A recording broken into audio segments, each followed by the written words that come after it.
Long before America, long before Europe, long before kings carved their names into stone, slavery already existed. The oldest clay tablets ever found describe human beings taken as property. Some of the earliest stories in the Bible begin with people in chains under Pharaoh, and the Quran speaks about captives seized in war. The Indian Vedas divide humans into castes at birth, some destined for service, others destined for power. From the deserts of Mesopotamia to the farms of ancient China and to the Viking coast raids, every civilization on earth enslaved someone. Every race, every empire, every person alive today descends from someone who survived it. Yet in the modern world, we're told only one chapter matters, only one people suffered. Only one story deserves to be remembered while all the others are erased. But the real music history, the full history, is older, deeper, and far more uncomfortable than the versions we're allowed to discuss. So if every race was enslaved, if every empire practiced it, and if entire nations still live with the legacy today, then why are we only taught one story? Who decides whose suffering counts more? And what are they trying to hide by keeping the rest forgotten? Let's try and find out. Hello, I'm Mike Droberg, Marine Corps veteran and filmmaker, and we will try to answer these questions on today's episode of Forgotten History. Slavery began the moment the first human tribes learned that they could force another group to work for them. The oldest clay tablets on earth from ancient Mesopotamia, 4,000 years before Christ, already contain laws regulating slaves, debt, and captives taken in war. By the time humans learned to write, slavery was already old. In Egypt, long before Moses was ever born, foreign captives were marched into quarries and mines used to build a wealth of pharaohs who believed their power came from the gods themselves. Across the Indus Valley in the early kingdoms of India, the ancient Indian Vedas described rigid social divisions that would eventually harden into the caste system. Entire families locked into service roles from birth, their children inheriting the same fate with no chance to rise. In China's Shang and Zhou dynasties, war captives and criminals were branded, bought, sold, and passed down as property. Entire households could be enslaved for generations, their names stripped away and replaced with the identity of their owners. Sound familiar? In Greece, slaves worked the silver mines DeLorean under conditions so brutal most never lived long enough to see freedom. And in Rome itself, a third of Italy's population was enslaved at the height of the empire. Gauls, Germans, Greeks, Jews, anyone conquered by Roman legions could be marched home in chains. And also in Rome, as in many ancient societies, the children of slaves were automatically born slaves as well.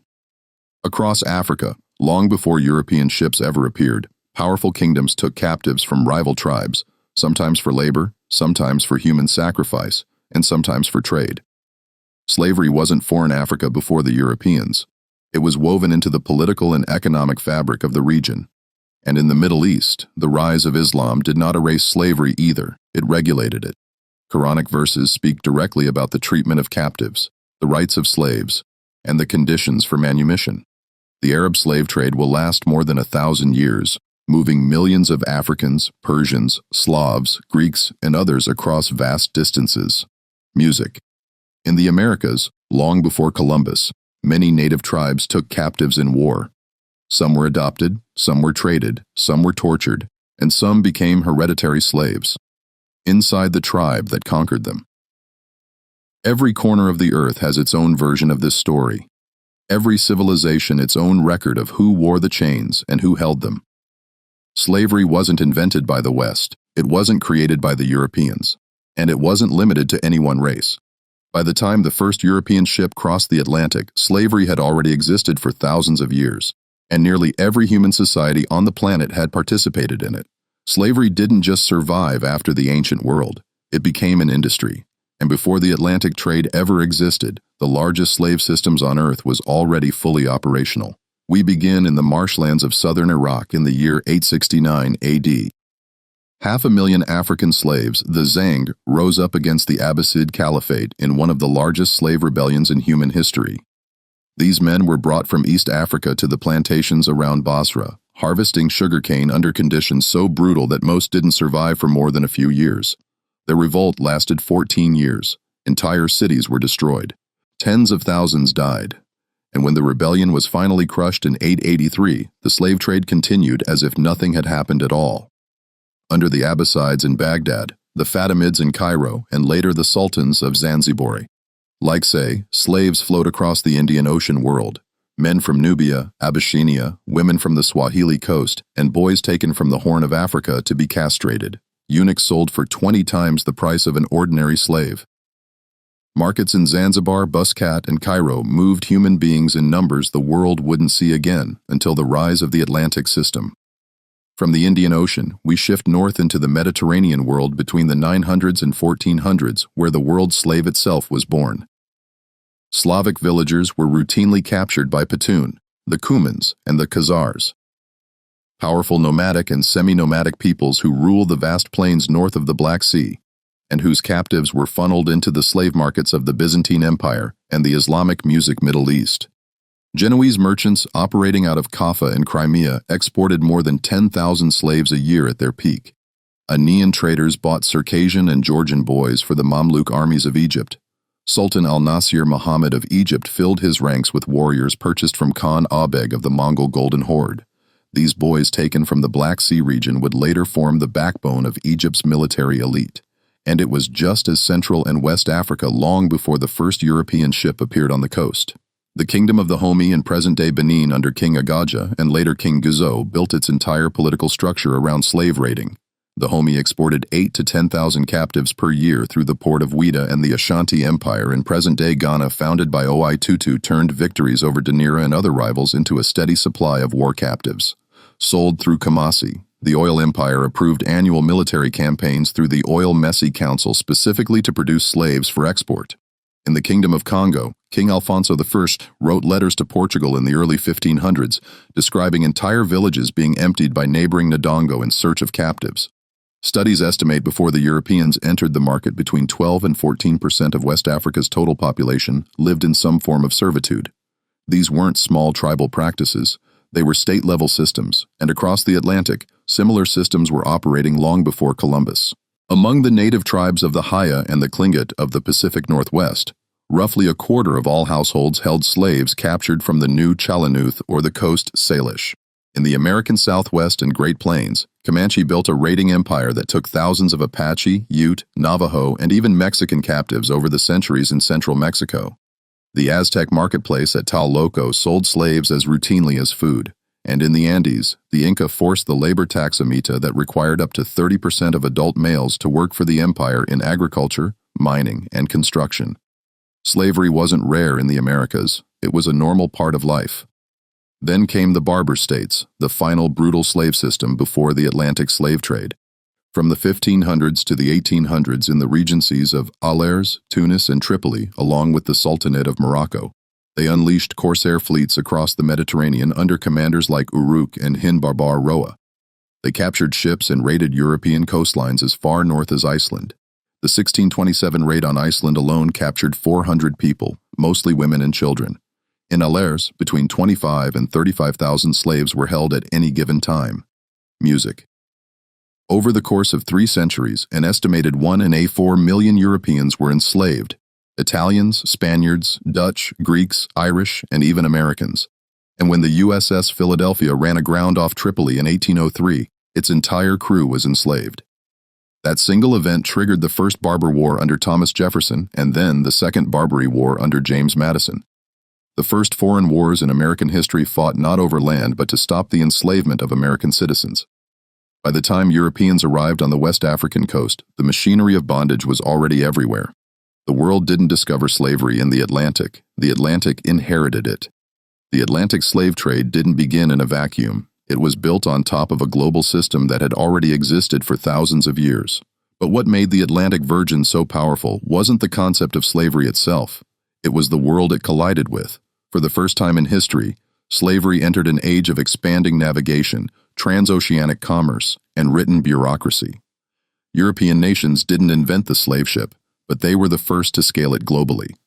Portugal began purchasing captives from West African kingdoms in the 1440s. Spain, the Netherlands, France, and England followed. Between the 1500s and the 1800s, roughly 12.5 million Africans were shipped across the Atlantic. About 10.7 million survived the journey. But here's the part almost no one is ever taught. The vast majority didn't come to the United States. Nearly 5 million were sent to Brazil alone.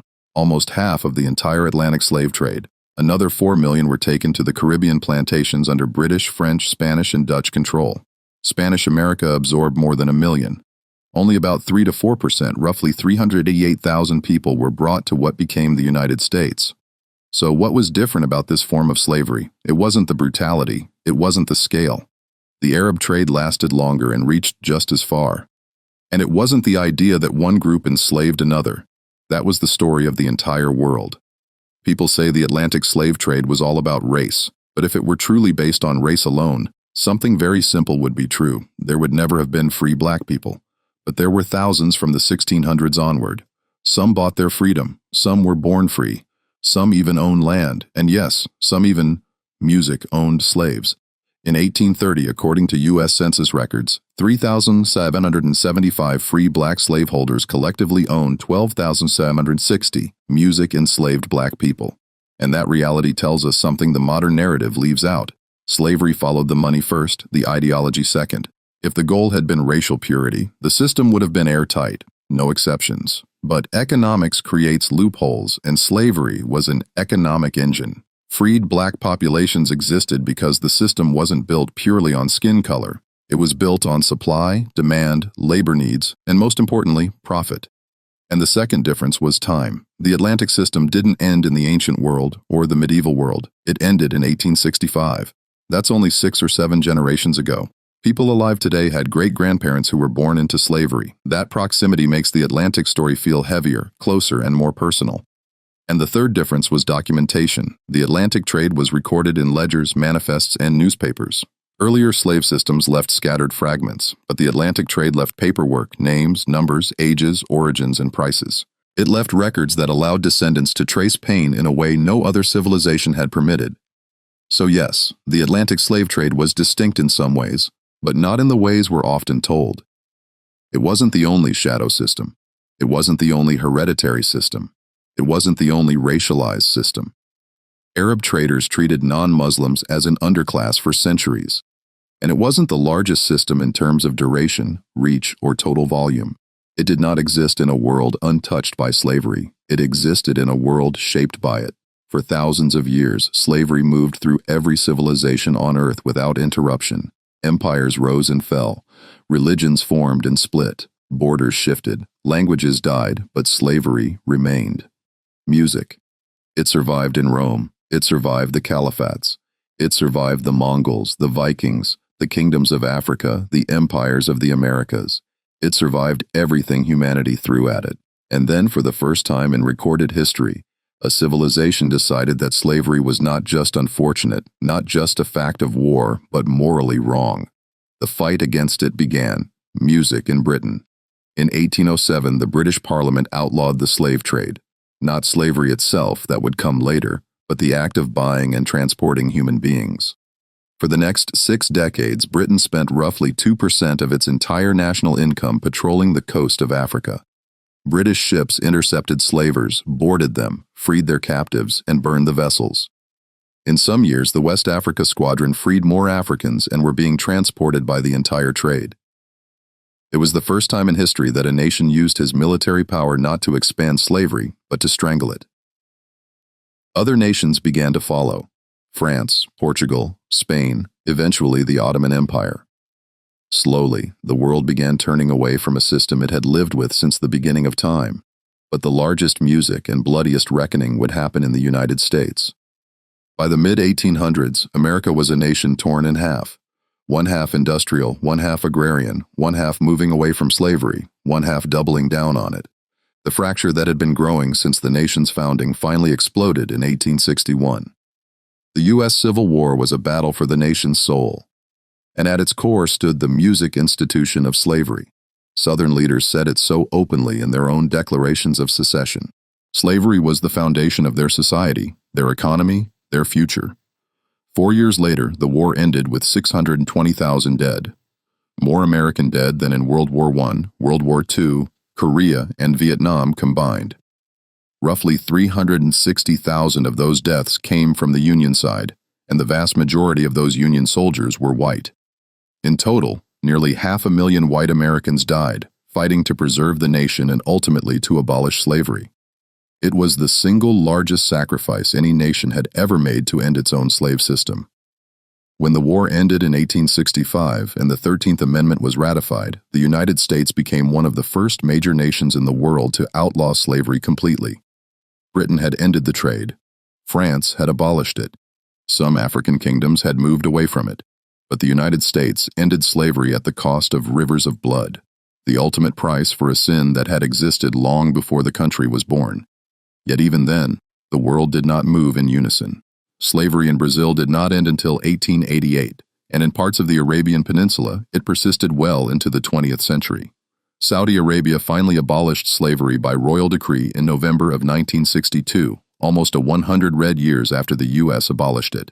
At the time, estimates suggest there were 20 to 30,000 slaves still in the kingdom. In Mauritania, it was not formally abolished until 1981 and not criminalized till 2007. The West did not invent slavery, but it was the first civilization to say clearly and repeatedly that slavery was wrong, and to enforce that belief with ships, laws, diplomacy, and in the case of America, with the blood of its own sons. For the first time in human history, the oldest institution on earth finally broke. We've covered thousands of years of human history. Empires rose, collapsed, and vanished into dust. Slavery expanded, adapted, and moved from continent to continent. It was a universal human institution. Yet today, most people only know one chapter of that story because somewhere along the way, history stopped being taught and started being curated. Modern education frames the Atlantic slave trade as the beginning of slavery itself. Even though it was one of the last major systems in a lineage stretching back to the dawn of civilization, entire chapters of world history, the Arab slave trade, the African slave kingdoms, and the indigenous systems in the Americas are barely mentioned, if at all. And when a story this big gets shrunk into something that small, the result isn't clarity, it's distortion. And that distortion has consequences, because the moment you try to talk about these forgotten chapters, the moment you bring up the facts that fall outside the approved narrative, you're labeled a revisionist, a whitewasher, or a racist. Not because what you're saying is false, but because it threatens a story some people depend on. The suffering was real, families torn apart, identity stripped away, cultures disrupted. Those were genuine wounds. But the idea that trauma remains unchanged for over 150 years isn't history. It's ideology. Every civilization on Earth has endured collapse, invasion, famine, enslavement, or genocide, and they rebuilt. What matters is not what happened then, but what we choose to do now. Because the truth is uncomfortable. No civilization kept its hands clean. If everyone has history stained by slavery, then the narrative of one guilty group and one innocent group collapses. And that collapse is exactly what some people fear. Because once you understand the full story, the modern script doesn't work anymore. You can't divide people with half-truths. You can't weaponize suffering if suffering was universal. You can't pit groups against each other when the entire human race walked through the same fire. So, we end with 3 questions. Questions you're not supposed to ask. Why does our education begin the story of slavery in the 1500s instead of the beginning of time?